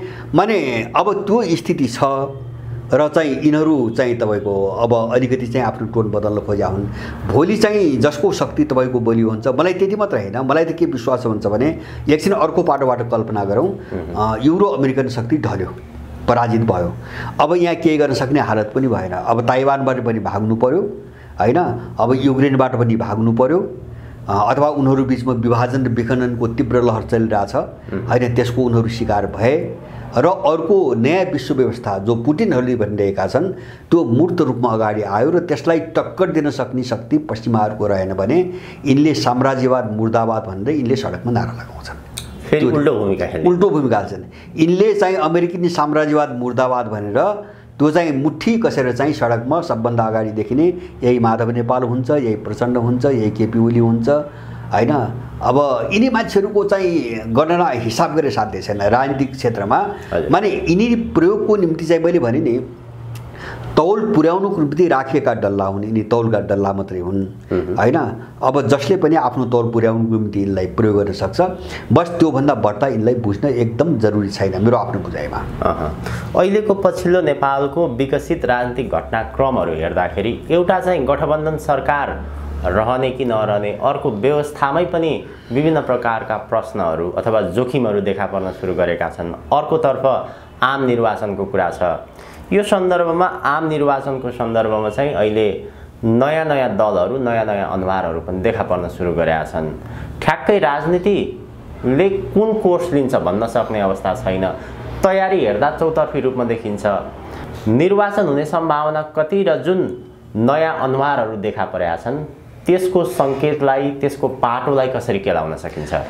अनि यस्तो अब निर्वाचन म यसै गरेर भन्न सक्दिनँ। जस्तो निर्वाचन अब विश्वको परिस्थिति कस्तो जटिल भइसक्यो भन्छ भने अब हिजो 2-3 दिनभित्रको समाचार सुन्नुभयो भने अब रुसको एउटा साह्रै माथिल्लो स्तरको व्यक्तिले हैन, सेनाको सायद अवकाश प्राप्त व्यक्ति, उनले के भने भन्छ भने अब यो पश्चिमाहरूको युक्रेनलाई यो सहयोग जारी राख्ने र यसलाई भट्काउन बढाउने काम जारी राख्छन् भने अब रुसको पहिलो निशाना चाहिँ बेलायत हुन्छ। जर्जिया अथवा चाहिँ तपाईँको पोल्यान्ड, लाटभिया केही पनि हुँदैन, सिधै पहिलो निशाना बेलायत हुन्छ र बेलायत क्षणभरमा चाहिँ खरानीमा परिणत हुन्छ। त्यसको अस्तित्व पनि रहन्न। अस्ति 3 दिन मात्रै भयो हैन, रुसबाट धम्की आएको छ र रसियनहरूले योभन्दा अगाडि चाहिँ अलि अर्को भाषामा धेरै पहिले भनिरहेका छन्। कुन बेला चाहिँ यो चाहिँ तपाईँको नेटोसँग सम्बद्ध देश र रुसका बिचमा सिधै युद्धमा परिणत हुन्छ भन्ने कुरा एकदमै अहिले त दोस्रो देशबाट खेलिरहेका छन्। प्रत्यक्ष उनीहरू चाहिँ भनौँ न प्रत्यक्ष अब प्रत्यक्ष जान्छ, प्रत्यक्ष चाहिँ युद्धमा जान्छ, मलाई त्यो विश्वास छ। किन भन्छ भने जस्तो समाचार आएअनुसार त्यो तयारी त जस्तो रुसियाहरू तर्फबाट पनि भएको छ, चिनाहरूबाट पनि भएको छ। जस्तो चीनले कानुन बनाउने कारण पनि त्यही हो हैन, उनले चाहिँ सामरिक हिसाबले विश्वभरि आफ्ना स्टेसनहरू बनाउँदै जाने कारण पनि त्यही हो। र अब जस्तो अहिले चाहिँ जस्तो हिजो अस्तिको मात्र समाचार बेलारुसले पनि युक्रेनमाथि चाहिँ अब के अरे उत्तरी क्षेत्रबाट आक्रमण सुरु गरेको छ, मिसाइलहरू आक्रमण भइरहेका छन् भन्ने खबर आएको छ। अनि चाहिँ इस्कन्दर मिसाइल जो चाहिँ रुसको छ त्यसलाई चाहिँ बेलारुसमा चाहिँ तपाईँको राख्ने भनेर चाहिँ रुसियाहरूले निर्णय गरे। त्यहाँ परमाणु चाहिँ हतियार तैनात गर्ने बेलोरुसियाको कानुनले चाहिँ स्वीकृत गरिसक्यो, पारित गरिसक्यो। अब कालिनिनग्राड जो रुसी विभागबाट अलिकति अलग थलग छ त्यसमाथि चाहिँ लिथुआनियालाई प्रयोग गरिकन चाहिँ नाकाबन्दी लगाएका छन्, कुनै पनि सामान जान दिइरहेका छैनन्। भनेपछि कुनै पनि बेला चाहिँ यो भिडन्तमा जान सक्छ हैन। अब मैले के बुझ्छु भन्छ भने यो चाहना होला यसलाई लम्ब्याएर फाइदा लिने, अरूलाई चाहिँ शिकार बनाउने, बिजनेस व्यापार गर्ने हिसाबले अमेरिकनको चाहना पनि युद्ध लम्ब्याउने हो। र त्यति मात्रै होइन, नेटो सम्बद्ध सबै शक्तिहरूलाई युद्धमा तान्नको निम्ति र उनलाई निर्णायक रूपमा समाप्त पार्नको निम्ति युद्ध लम्ब्याउन चाहेको रुसले पनि हो। मैले दुवै कोणबाट चाहिँ दुवै थरी शक्तिले युद्ध लम्ब्याउन खोजिरहेको मैले बुझ्छु। अब त्यो स्थिति छ। अब त्यो स्थितिका बीचमा नेपालको भू राजनीतिको तपाईँको जस्तो मैले चुनाव भने नि, चुनावको निम्ति मलाई लाग्छ त्यति साह्रै महत्त्वपूर्ण कुरो त्यो होइन। जस्तो होला भए पनि त्यसले के अर्थ राख्दैन, नभए पनि नेपालको भू राजनीति हो, नहुन सक्ने सम्भावना पनि एकदम प्रबल छ। किन विश्व कतिखेर कहाँ जान्छ भन्ने कुरा नै अनिश्चित छ, उसले निर्धारण गर्ने हो। त्यसैले गर्दाखेरि अब यो चुनाव हुन्छ नै भन्न सकिने अवस्था छैन। तपाईँले भनेको महत्त्वको कुरा के हो भन्छ भने अहिले विकल्पको नाममा जुन मान्छेहरू सलबलाइरहेका छन् त्यसको विषयगत पाटोलाई अलिकति हामीले चिरफाट गर्न जरुरी छ हैन। होला नयाँ शक्ति बन्नुपर्छ, त्यो त्यसमा मेरो विवाद छैन। अब यिनको विकल्पमा यिनलाई समाप्त पारेर एउटा चाहिँ मौलिक खालका शक्तिहरू उदाउनुपर्छ, त्यो पनि देशको आवश्यकता हो हैन। तर त्यो विकल्प के को निम्ति भन्ने महत्त्वपूर्ण कुरा हो हैन।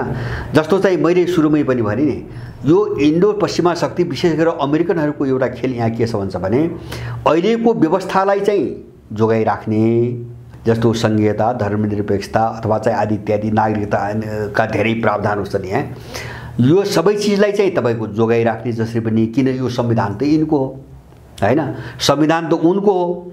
त्यस कारणले गर्दाखेरि उनी खेल्नको निम्ति यो व्यवस्थालाई जोगाइराख्ने, तर चाहिँ कुनै पात्रहरू प्रयोग गरेर होइन यहाँ भ्रष्टाचार भयो, अब चाहिँ भ्रष्टाचारले डुबायो भन्ने त्यो व्यक्तिको किटान पनि होइन, अमूर्त ढङ्गले कुरा गरेर चाहिँ तपाईँको लोकप्रियता बटुल्ने र एउटा बुख्याचाहरूको एउटा झुन्ड चाहिँ अगाडि बढाउने, त्यो चाहिँ यिनको अन्तिम आशा हो होइन। अब यिनै दलहरूलाई गाली गर्न लगाएर होइन मान्छेलाई रुमल्याउने, वरिपरि चाहिँ तपाईँको घुमाउने एउटा चाहिँ तपाईँको ग्याङ खडा गर्न सकियो भने कमसेकम केही समय त त्यसले ठेक्छ, केही समय त काम गर्छ भन्ने उनको छ।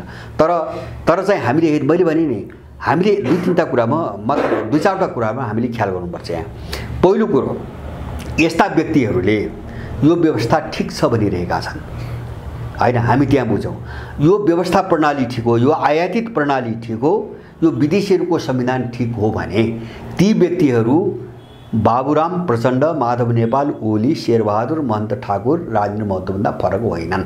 हामी यसमा स्पष्ट हुनु पर्यो, किन हाम्रो लडाइँ व्यवस्थासँग छ, देश डुबाएको व्यवस्थाले हो, देश डुबाएको व्यवस्थाले हो पहिले, किन पात्र त यही व्यवस्थाभित्र शासन गरिरहेको छ होइन।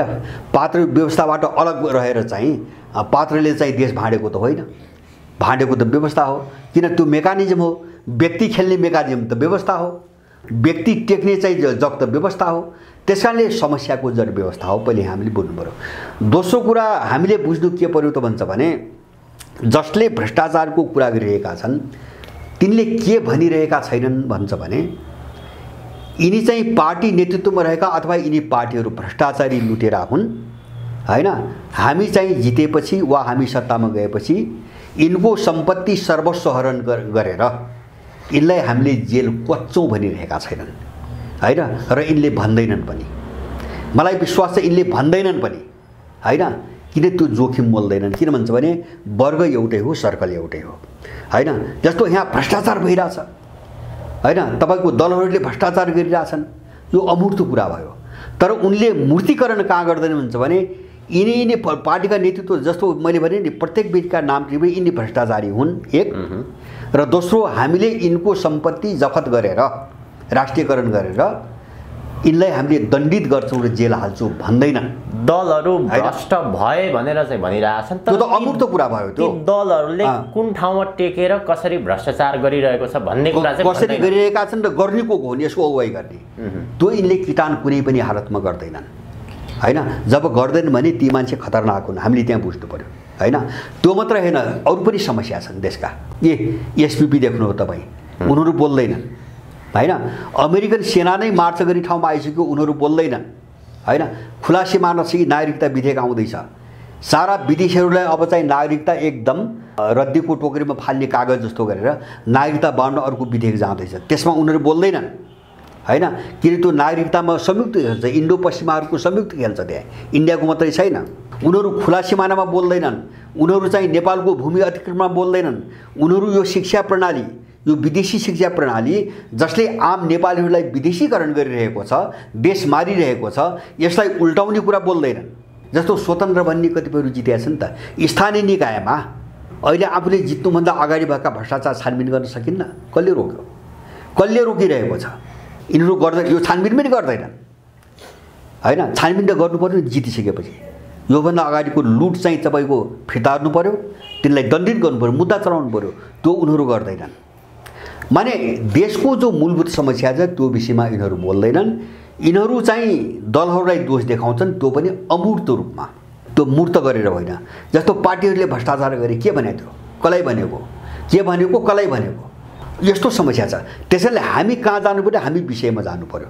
नत्र के भन्छ भने, जस्तो अहिले साम्राज्यवादीहरूको जोड के छ भन्छ भने व्यवस्था जोगाउने, व्यक्ति भिडाउने उनको मुख्य रणनीति होइन। जस्तो व्यक्ति भिडाइदिइसकेपछि जस्तो चाहिँ एउटाले अर्को दललाई भ्रष्टाचारी भन्ने, अर्काले अब त्यो त कहिले भनेको छैन। जस्तो बाहिर जो भन्छन् नि, यिनीहरूले भनेको कुरो नभन्ने को छ, भ्रष्टाचारको विरोध नगर्ने को छ, केपीले विरोध गरेका छैनन्। सबभन्दा चर्को विरोध केपी उनले गरिरहनु भ्रष्टाचारको, प्रचण्डको त्यही छ मुखमा, शेरबहादुरको त्यही छ, माधव नेपाल त्यही छ, बाबुरामको त्यही छ। भ्रष्टाचारको विरोध त उनले पनि गरेका छन्, पुग्यो त उनी भ्रष्टाचारी होइनन् त, भ्रष्टाचारको विरोध गरेका छन्, त्यसकारण उनी भ्रष्टाचारी होइनन्। यिनी अमूर्त कुरा भए। हामी मूर्तिकरणमा लडाइँ हो भने, वास्तविक लडाइँ हो भने हामी मूर्त लडाइँ लड्ने हो, एजेन्डाको मूर्तिकरण गर्ने हो। त्यो अमूर्त ढङ्गले जो मान्छे खेल्न खोजिरहेका छन् यिनी मान्छेबाट सजग हुनु। मैले भने नि व्यवस्था जोगाउने, व्यक्ति भिडाउने। यसले हामीले कहाँ पुर्याउँछ भन्छ भने हिजो हामी भयो नि, काङ्ग्रेसले अति गर्छ एमाले अति गर्छ माओवादी, माओवादीले अति गर्छ राप्रपाले अति गर्छ अर्को, यस्तै घुमाइराखे अनि ती सबै बदनाम भए। यिनका कार्ड कुनै पनि एक्सपायर त सबै भए। अनि उनले के भने पुस्ता, नयाँ पुस्ता र पुराना पुस्ता, त्यहाँ बेकु बनाए मान्छेहरूलाई हैन। के भयो नयाँ पुस्ताले? काङ्ग्रेस त गयो नि त सबै नयाँ पुस्ता। के भयो काङ्ग्रेस? कति फड्को मार्यो? अहिले त दुवै महासचिव त चाहिँ तपाईँको नयाँ पुस्ताबाट छ। देशको निम्ति के गरे त? त्यो काम लागेन। त्यसपछि यिनी शासकीय स्वरूप जस्तो अहिले पनि बहस चलिरहेछ, प्रत्यक्ष कि चाहिँ तपाईँको संसदबाट निर्वाचित, के फरक पार्छ त्यो व्यक्तिले? चुनावी प्रक्रियाले के फरक पार्छ? जब सारा चिज त्यही छ, प्रत्यक्ष जग पनि त्यही छ, व्यक्ति पनि त्यही छ हैन। प्रत्यक्षबाट चुनाव गएर शेरबहादुरले जितेपछि हुने के? झन्डै डुब्छ। अहिलेको झन् खतरनाक स्थिति आउँछ। त्यो पनि एक्सपायर भयो। प्रत्यक्ष निर्वाचित प्रधानमन्त्री भयो भने त अझ एक्लो व्यक्ति हुन्छ, उसले जे पनि गरिदिन्छ। उनले त्यो खोजिरहेका छन्, त्यो विदेशी एजेन्डा हो। अहिले यो परिस्थितिमा यति बेलाको परिस्थितिमा प्रत्यक्ष कार्यकारी भनेर जो मुद्दा उठाइरहेछ नि त्यो ठ्याक्कै पश्चिमाहरूको मुद्दा हो। अहिलेको परिस्थिति भन्दा देशको लागि अझ खतरनाक हो। त्यो ठाउँमा पुर्याउन खोजिरहेका छन् अहिले विदेशीहरूले। किनभने पनि यिनलाई चाहिँ संसदीय प्रणाली झमेला भयो। अहिलेसम्म त यसबाट चलाए हुन्छ कि भने यो झमेला भयो। किन त्यहाँभित्र एकता हुँदैन, बहस हुन्छ, झगडा हुन्छ, एउटाले एउटा कुरो ब्याच बोलिदिन्छ, त्यो आम मान्छेको बिचमा जान्छ, देशभरि विरोध हुन्छ। जो झमेला बेहोरे नि हो, त्यसबाट मुक्त हुन यिनले एक दुईटा एजेन्डा खेलाइरहेछन्। एउटा प्रत्यक्ष निर्वाचित, अर्को चाहिँ त्यहाँ दुई दलीय प्रणाली हैन। अर्को मान्छे त्यहाँ बोल्नै नपाओस्, खेल्ने ठाउँ सबै बन्द गरिदिने, दुईटा आफ्ना दलालहरू हैन सत्ता र चाहिँ तपाईँको प्रतिपक्षको नाममा राख्ने, दुवैलाई खेलाइरहेको। अब यो मोडेलमा पनि यिनीहरूले खेले। मलाई लाग्छ यो पनि यिनको सपना हो र यिनले अन्तिम खेलेको के हो भन्छ भने, जस्तो यो विदेशीहरूको गेम के हेर्नुपर्छ भन्छ भने नेपालीहरूले नबुझेको, सायद मलाई लाग्छ बुझ्न टाइम लाग्ला। यिनले दुई चारवटा सेक्टर प्रयोग गर्छन् हैन, जहाँ मान्छेहरूको आम मान्छेहरूको झुन्ड चाहिँ जम्मा भएको हुन्छ हैन। त्यस्ता व्यक्तिहरूको वरिपरि चाहिँ यिनी खेल खेल्छन्। जस्तो एउटा कलाकारको समूह, त्यहाँबाट पात्र चयन गर्छन्। किन गीत सङ्गीत सुन्ने एउटा चाहिँ ठुलो भिड हुन्छ, त्यहाँभित्रको मान्छे यिनले चाहिँ तपाईँको प्रयोग गर्छन्। संसारमा मनोरञ्जनको दुनियाँमा रमाउने मानिसहरूको बाहुल्यता बढी भएको, बाहुल्यता त्यहाँभित्र मास हुन्छ। जस्तो यिनले अर्को प्रयोग गर्ने मिडिया हो हैन, मिडियाबाट क्याम्पेन चलाउने हैन। जस्तो विश्व स्वास्थ्य सङ्गठनले कोरोनाको बेला के गर्यो, नेपालका 800 पत्रकारलाई पैसा खुवाएर हैन, पैसा दिएर 800 पत्रकारलाई कोरोनाको स्यालुहिया चाहिँ तपाईँको तीव्र बनाउने भनेर नेपालमा प्रशिक्षण दियो। 7 प्रदेशमा 800 साढे 800 ल्याइदियो हैन। अब सबै मिडियामा उनको लगानी छ अथवा उनले किनेर राखेका मान्छेहरू छन्। त्यसैले मिडिया दोस्रो हतियार यिनको। तेस्रो चाहिँ तपाईँको उनले नागरिक आन्दोलन भन्छन्, नागरिक समाज हैन। त्यो नेपालमा बदनाम भयो, तर 61-62 मा त्यसबाट यिनले ठुलो फाइदा उठाए। नागरिक समाज उनले केही त्यस्ता पात्रहरू प्रयोग गर्छन्। चौथो चाहिँ तपाईँको के हुन्छ भन्छ भने उनको एउटा प्रोजेक्ट छ, सेलिब्रिटी प्रोजेक्ट। जस्तो विभिन्न क्षेत्रमा चाहिँ केही चर्चित मान्छेहरू, स्थापित मान्छेहरू हुन्छन्, उनीहरूलाई यिनीहरूले सेलिब्रिटी भन्ने चाहिँ एउटा चलन चलाएका छन्। अनि त्यसको अब त्यो मान्छे त उसको प्रतिभालाई लिएर चाहिँ उसको समर्थक बनेको हुन्छ। अनि त्यो समर्थकको भिडलाई दुरुपयोग मिसयुज गर्नको निम्ति त्यो सेलिब्रिटीलाई उनले प्रयोग गर्छन्। जस्तो कुनै मिडियाको सेलिब्रिटी हुन्छ, कुनै कलाकारिताको क्षेत्रको हुन्छ हैन, कोही चाहिँ तपाईँको सामाजिक अभियानतिरको हुन्छ, कोही नागरिक चाहिँ समाज भनेर हुन्छ।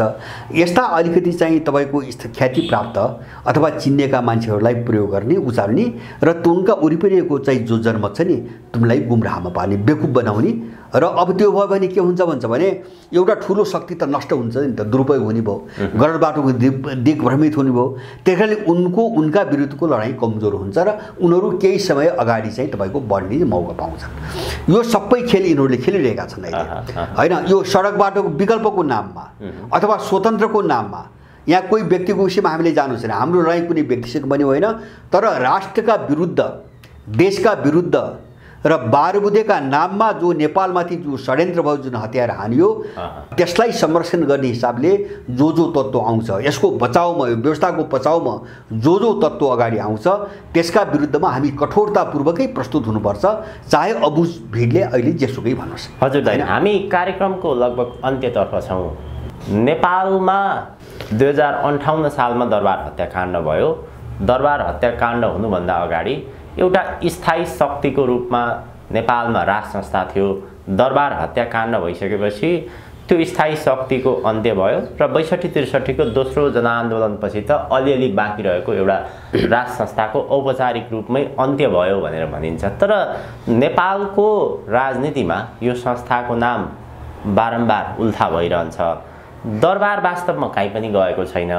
केही समय दरबारले विश्राम मात्र लिएको, यो शक्ति जुनै बेला पनि आउन सक्छ भन्ने तवरबाट पनि चर्चा परिचर्चा हुन्छ। राजा ज्ञानेन्द्र शाहको विषयलाई लिएर बेला बेलामा विभिन्न प्रकारका टिक्का टिप्पणी भइरहन्छन्। उनको चाहिँ भारत भ्रमण, चीन भ्रमण, थाइल्यान्ड भ्रमणको विषयलाई लिएर पनि विभिन्न प्रकारका अनुमान टिक्का टिप्पणीहरू बाहिर आउँछन्। पछिल्लो समय राजा ज्ञानेन्द्रको थाइल्यान्ड भ्रमणको विषयलाई लिएर पनि विभिन्न चर्चा परिचर्चा र सङ्केतहरू सञ्चार माध्यममा आइरहेका छन्। दरबारको सन्दर्भमा कुराकानी गर्ने हो भने त्यो दरबारको शक्ति अझै पनि बाँकी छ अथवा त्यो दरबार पहिलाको जस्तो दरबार छैन।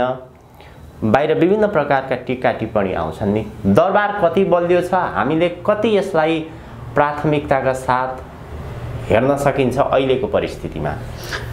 मैले यस्तो जस्तो दरबारको विषयमा अलिकति एक दुईवटा चिजमा स्पष्ट हुनुपर्छ भन्ने लाग्छ मलाई।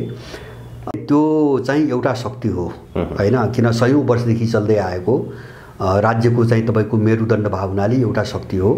तर त्यो आन्तरिक रूपमा चाहिँ बलियो छैन मैले बुझेको हैन।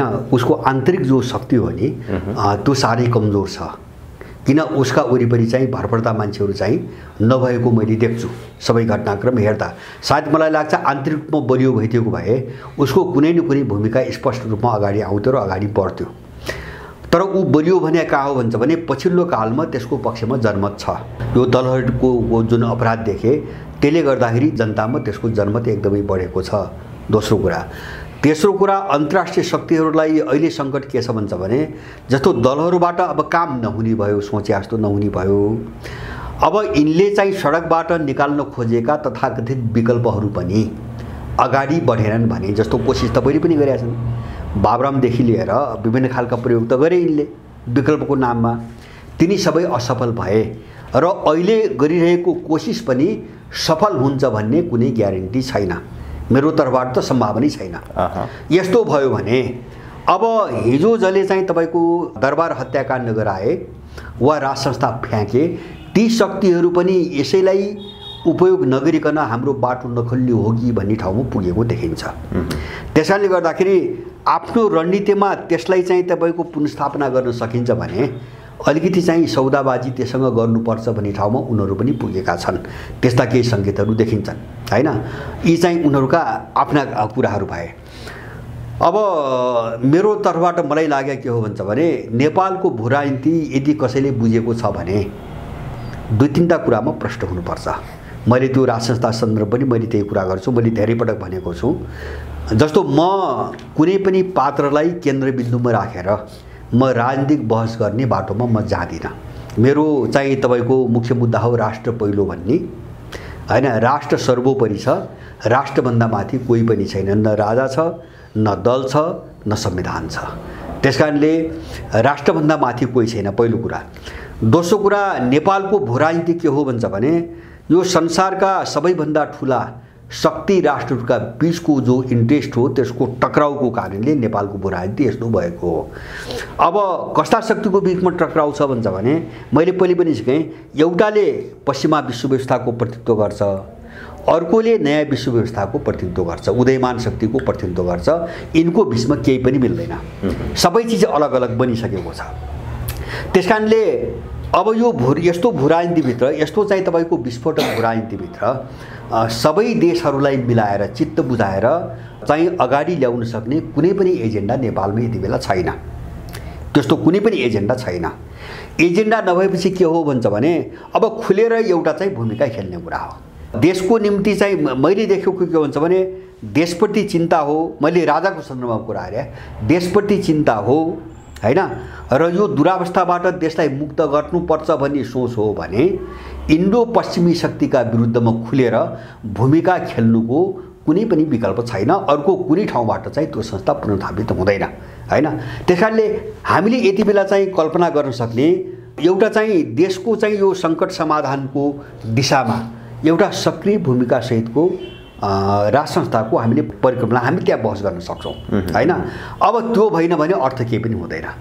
त्यो मैले त्यही भएर पनि व्यक्तिमा किन केन्द्रित हुनुहुन्न त भन्छ भने जस्तो विषयलाई चाहिँ लुकाउने नेपालमा समस्या यही हो। जस्तो मैले पनि सुरुमा भने नि, जस्तो विकल्प जो सडकमा बनाइरहेछन् नि हैन, विषयको कुरा उनी गर्दैनन्। विषय उही छ, एमाले काङ्ग्रेस माओवादी जे पक्रिया छ विषय चाहिँ त्यही छ। अनि व्यक्तिलाई सेन्टरमा राख्ने, बाहिर पनि साम्राज्यवादले त्यही गरेका छ। अब हामी पनि चाहिँ तपाईको राजा कि राष्ट्रपति भनेर व्यक्तिलाई सेन्टरमा राख्न थाल्यौँ भने त हामी पनि त्यही पुग्छौँ। त्यसकारणले राष्ट्र हो, राष्ट्रप्रतिको आफ्नो भूमिका कर्तव्य के हो भन्ने चिजमा व्यक्ति भूमिकामा आएन भने त्यसको कुनै पनि अर्थ मैले देख्दिनँ। त्यसकारणले गर्दा सम्भावना छ। मैले भने नि जनमतको कोणबाट सम्भावना छ र अन्तर्राष्ट्रिय जो टक्राउ छ, अब यो टक्राउमा जो उदयमान शक्ति हो त्यसलाई ठिक ढङ्गले बुझ्ने हो र त्यससँग सहकारी गर्ने हो भने त्यसको शक्तिलाई काउन्टर गर्न इन्डो पश्चिमाहरूको ताकतले भ्याउँदैन यति बेला।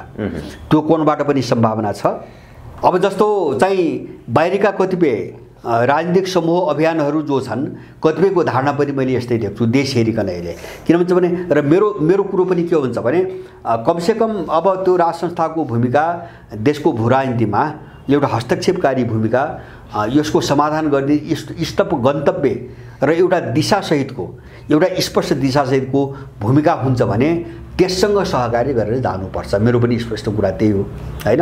अब त्यो भूमिका कसैले खेल्दैन भने अब त्यो चाहिँ यसलाई खुसी पार्ने कि त्यसलाई खुसी पार्ने, यसलाई मिलाउने कि त्यसलाई मिलाउने भन्दा भन्दै यो वर्षौं बित्छ होइन, यो च्याप्टरै बन्द हुन्छ। त्यो सम्भव छैन नेपालमा, किन नेपालको भू राजनीति त्यो होइन। जसरी हिउँदे मैले सडकबाट बनाउने विकल्प भन्छ नि, यिनको पनि सपना मात्रै हो। यिनी मान्छेले नेपालको भू राजनीति नै बुझिरहेका छैनन्।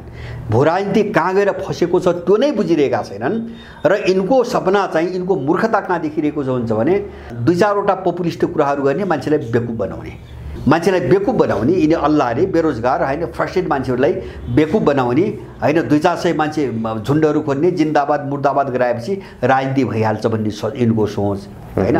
किन पछाडिबाट अर्को ब्याकिङ छ, कसैले थामिदिएको छ अनि चलिजान्छ भन्ने छ। चल्ने भए मैले भन्थे बाबुरामकै चल्थ्यो, चल्ने भए रविन्द्र मिश्रकै चल्थ्यो, चल्ने भए विवेकशील भन्ने नै चल्थ्यो, चल्ने भए अरू पनि चल्थे हैन। त्यसकारणले त्यो मैले तिनीलाई भन्छ भने जसले यो व्यवस्थाको पक्ष पोषण गर्ने तर बाहिर विकल्पको नाटकीय कुराहरू गरिरहेका छन्। व्यवस्था नै समर्थन गरे के विकल्प? त्यो विकल्प के हुन्छ भने तैँले खाने ठाउँमा मैले खान पाउनुपर्छ भने आनो विकल्प। जब व्यवस्था यही हो, यसलाई समर्थन गर्नु छ भनेपछि त बसिया ठाउँमा म जानुपर्छ भने मात्रै न हो हैन। त्यस्तो चिजमा पनि मान्छे प्रयोग हुन्छ। सडकमा जस्तै आन्दोलन हिजोको दिनमा गरे अथवा गरिरहेका छन् नेपालमा राष्ट्र संस्था चाहिन्छ भनेर, त्यो चाहिँ एउटा कोणबाट चाहिँ भावनात्मक रूपमा राष्ट्रप्रतिको प्रेम, राष्ट्र अप्ठ्यारोमा पर्यो भन्ने हिसाबले अथवा विश्वको भू राजनीतिलाई गहिरो ढङ्गबाट अध्ययन नगरेका मानिसहरूले त्यो ढङ्गबाट खेलिरहेको अथवा सडकमा सहभागिता भइरहेको त्यो एउटा पक्ष होला।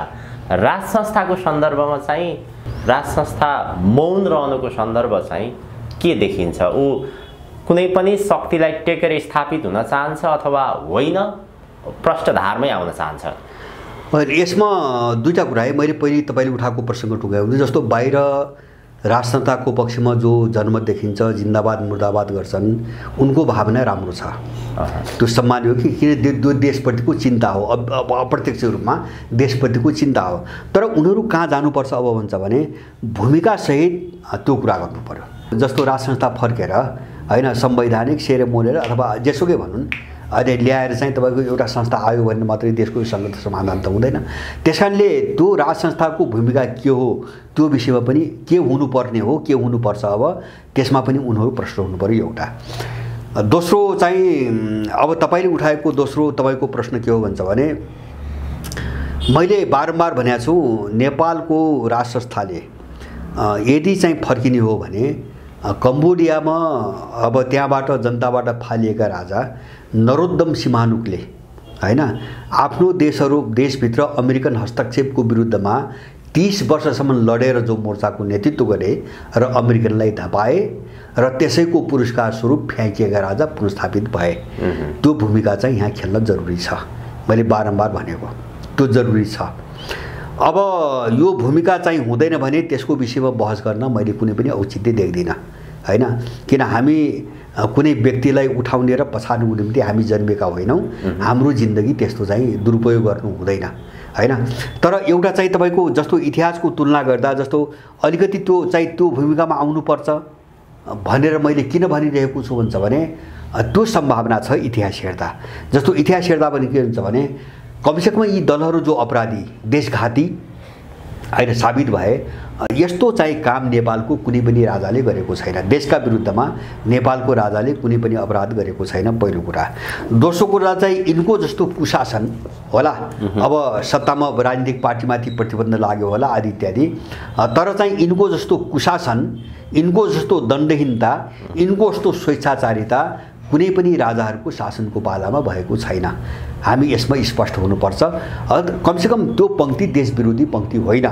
त्यसैले उसको त्यो इतिहास भएको हुनाले नै हैन हामी त्यो भूमिकासहित आउनुपर्छ। त्यो सम्भावना छ भनेको हो। यदि त्यो चाहिँ इतिहासमा त्यो नहुन्थ्यो भने त हामीले यो कुरा पनि उठाउन जरुरी थिएन। तर अहिले असमञ्जस्यता मैले के देख्छु भन्छ भने मैले बुझेको एउटा चाहिँ जस्तो अब त्यहाँभित्रको वरिपरिको सायद घेराबन्दीको कारणले पनि हुनसक्छ। अब एउटा त्यो स्पष्ट भूमिका के हो भन्ने कुरा केही पनि देखिँदैन। अलिकति भरपर्दा विश्वसनीय मान्छेहरू उनका वरिपरि को हुन् त्यो पनि कसैलाई थाहा छैन हैन। अब उनी कोसँग संवाद गर्छन् जस्तो ज्ञानेन्द्र किस्साको कुरा उनी कोसँग संवाद गर्छन् हैन। अब उनको सल्लाहकार के हो हैन अथवा चाहिँ तपाईको के हो अब अत्तोपत्तो केही पनि छैन। घेरा उही देख्छु मैले हैन। घेरा जस्तो उनका कर्मचारी तन्त्रदेखि लिएर आसेपासेहरू जो छन् नि घेरा उही देख्छु। कोही आरएसएबाट चलेको छ, कोही सिआइएबाट चलेको छ, कोही चाहिँ युबाट चलेको छ। बाहिर राजा उ देश बचाऊ भन्ने त्यस्ता अनुहार धेरै छन्। ठुलो सङ्ख्या छ बाहुल्य त त्यहाँ। अब अर्को एउटा दुविधा मैले सुरुमै भने एउटा राजनीतिप्रतिको अस्पष्टताले काम गरेको हुनसक्छ जस्तो खुल्न नसक्नुको कारण हैन। नेपालको चाहिँ परिस्थिति नर्मल अवस्थामा छैन। एकदमै असामान्य छ, एबनर्मल छ। त्यसकारणले मैले पहिले पनि भने सबै खालका अन्तर्राष्ट्रिय शक्तिहरूलाई चित्त बुझाएर मनाएर हैन उनको सहमतिबाट आउन सकिने कुनै पनि एजेन्डा नेपालमा यति बेला छैन यति बेलाको भू राजनीतिमा। त्यसकारणले गर्दाखेरि हामी चाहिँ एउटा पक्षसँग सहकार्य हामीले गर्नै पर्छ। त्यो पक्ष भनेको कि त इन्डो पश्चिमा शक्तिसँग सहकार्य गरेर देश विरुद्ध उत्रिनु पर्यो कि चाहिँ सिनो चाहिँ रसियन चाहिँ तपाईको ब्लकसँग चाहिँ अलिकति समझदारी बनाएर साझेदारी गराएर इन्डो पश्चिमा शक्तिलाई नेपालबाट निकाल्नु पर्यो हैन। जो यिनै गिजुलिरहेका छन्। अहिलेको विश्व भू राजनीतिलाई हेर्दाखेरि दुईटा मध्ये एउटा विकल्पमा त जानै पर्छ। अर्को कुनै उपाय नै छैन, कुनै कामै छैन, त्यसको कामै छैन। किनभने त्यो मान्छे त्यस्तै अल्झिँदै जस्तो यो सङ्कट कस्तो हुन्छ भन्छ भने तपाईँ स्पष्ट आफ्नो पोजिसन बनाउनु भएन भने तपाईँ एक कदम अगाडि बढ्न सक्नुहुन्न। सङ्कट भनेको त्यस्तो चिज हो। सामान्य परिस्थिति भावेला यो सब चल्छ हैन। जस्तो दाउपेच कुटनीति भन्छ नि यिनीहरू, यिनको भाषामा दाउपेच कुटनीति भन्छ नि। यो सामान्य परिस्थितिमा चल्छ। असामान्य परिस्थितिमा राजनीतिक संस्कार चाहिन्छ, एउटा ठोस गन्तव्य नै चाहिन्छ, एउटा स्पष्ट दृष्टिकोण नै चाहिन्छ। त्यो चिज बाहेक अगाडि बढ्ने कुनै पनि सम्भावना हुँदैन। अहिले दरबार चाहिँ फसिरहेको त्यही हो भने चाहिँ मैले देख्छु। हस्, आजको महत्त्वपूर्ण समय र विचारको लागि अत्यन्त आभारी छु। यहाँलाई धेरै धेरै धन्यवाद। हस्, यहाँलाई पनि धेरै धन्यवाद।